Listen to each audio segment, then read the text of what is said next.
Greater Noida में औद्योगिक park बनाने की प्रक्रिया शुरू हो चुकी है। ये पार्क 204 एकड़ जमीन पर बनाया जा रहा है।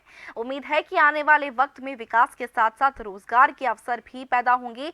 देखिए रिपोर्ट। ये ग्रेटर नोएडा में देवू मोटर्स फैक्ट्री का एंट्री गेट है।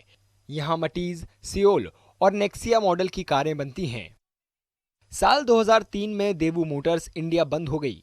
इसके बाद ये जमीन 18 साल लंबी लोन वसूली प्रक्रिया में फंस गई थी। अगस्त के अंत में 204 एकड़ की इस औद्योगिक भूमि को ई नीलामी के जरिए 359 करोड़ रुपए में रियलिटी फर्म शकुंतलम लैंडक्राफ्ट को बेचा गया था।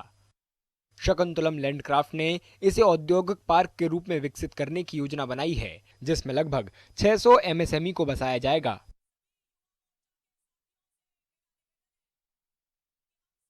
In this, we will spend about 1500 crores.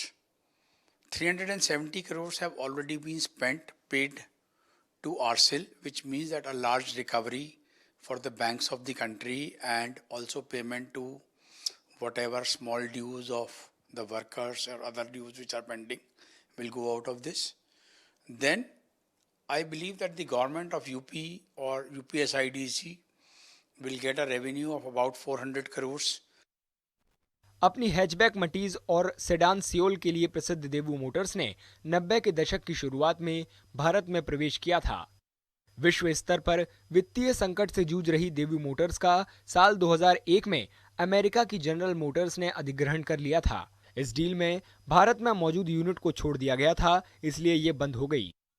प्रस्तावित औद्योगिक पार्क के विकास के लिए अनुमानित निवेश लगभग 1500 करोड़ रुपए है। That India is going into manufacturing in a big way.